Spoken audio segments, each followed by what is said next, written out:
Pinaiiwas muna ang mga motorista sa mga kalsadang apektado ng paglilipat ng gamit para sa Metro Manila Subway Project. Saksi live si Jamie Santos. Jamie!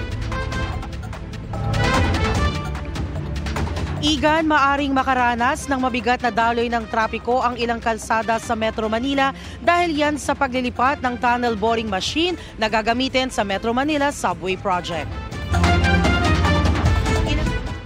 Advisory signages ang makikita bilang abiso sa mga motorista na maghanap ng alternatibong ruta.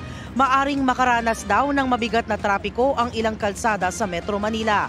Dahil yan sa paglilipat ng tunnel boring machine o TBM na gagamitin para sa konstruksyon ng Metro Manila Subway Project ngayong alas 10 ng gabi hanggang alas 4 ng madaling araw mamaya. Manggagaling ang tunnel boring machine sa port area sa Maynila patungang Julio Vargas Avenue.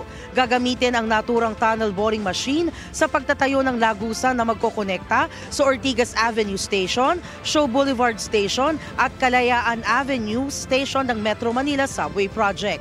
Kabilang sa mga apektadong kalsada ang 5th Avenue, Araneta Avenue, Gilmore Avenue, Ortigas Avenue, C5 Road at Doña Julia Vargas Avenue. Igan, mainam daw na maiwasan ng mga motorista ang mga dadaan ng kalsadang tunnel boring machine para masunod ang schedule ng biyahe at hindi ito maantala para hindi umabot sa rush hour ng umaga. Igan, sa mga oras na ito ay maluwag pa yung daloy ng trapiko dito nga sa Julio Vargas Avenue patungo sa Ortigas. Yan yung kalsadang maaapektuhan ng paglilipat ng tunnel boring machine mamaya. At live mula rito sa Pasig para sa GMA Integrated News, Jamie Santos ang inyong saksi. Mga kapuso, sama-sama tayong maging saksi.